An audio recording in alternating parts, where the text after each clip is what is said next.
Brains. It said that preparing for university and work starts from birth or beforehand. For more on this, I'm joined by Cindy Glass, who's the founder and owner of Step Up Education Centres. She's in our Durban studios. Thanks so much for your time on SABC News. How important is that 0 to 7-year-old period in child development?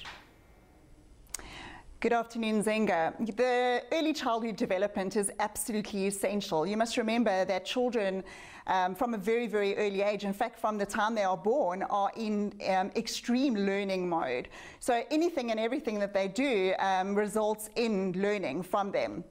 So your 0 to 7 years, in fact, 0 to 3 years being the most vital. Our brain is connecting in different ways as early from 0 to 3 years. So between 0 and 7 years, our childhood development is absolutely essential and can never, ever be overlooked as something less. So what kind of skills should people be teaching their children in those two age groups that you've spoken about?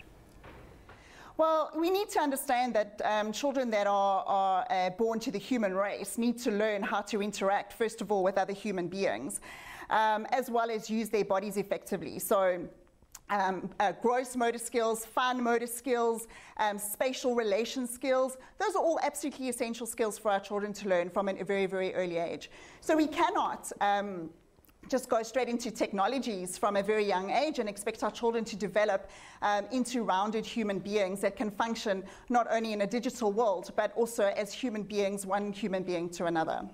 And how would you say that these skills should be developed? And then let's also talk about the early counting and math skills that children do need for the fourth industrial revolution. Yes.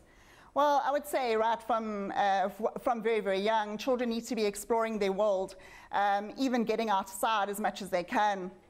You know, even a skill like climbing a tree will help with mathematics skills, gives them spatial relation skills. You know, ducking under tables and climbing through rocks and playing in ponds. Those are all skills that help towards mathematics and any other learning that they take from there on out.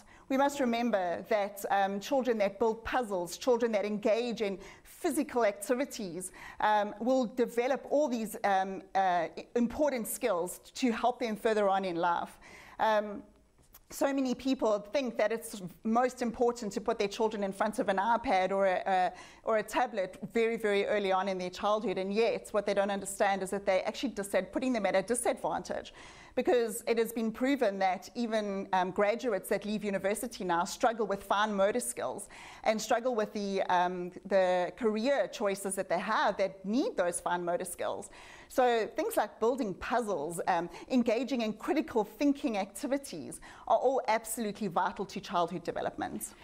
We know that poor nutrition, stress and poverty have long-term effects on children's brains. How do we counteract this in a country like South Africa, where that is a reality for many people, and ensure that even those children who endure those things are prepared and as skilled as possible? Yes.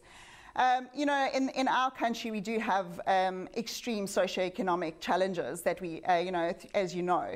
And working with children in those environments, I think it's very, very important that we start teaching those children that they are capable of way more than they've ever allowed themselves to believe before. I've seen even in older children in our rural areas and in our disadvantaged areas how children don't dream. They don't believe that they are capable of doing these things.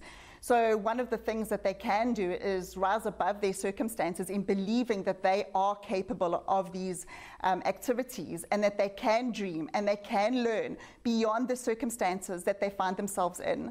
In that, we can help them lift themselves and their communities behind them as the years go on.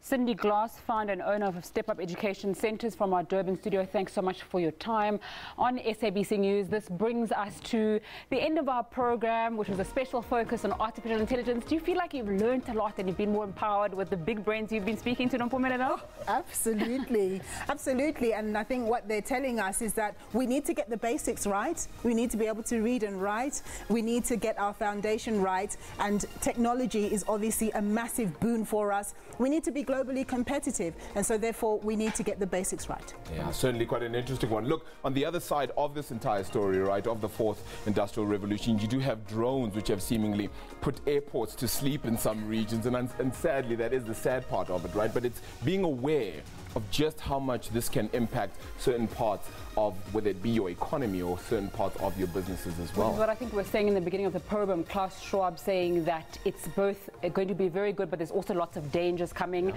We'll see as the years go on what's going to happen. That's all from us on Point. Thanks so much for joining us this afternoon. Yeah, Nompu's still joining you, and of course, Nzinga, you're still here, right? No, I'm going at the top of your... It's no, just you're me. Done? Really? We're leaving you alone? You are. Oh, that sucks. Okay, sadly for you, right? Nompu's still joining you, of course, at the top of the hour with your news.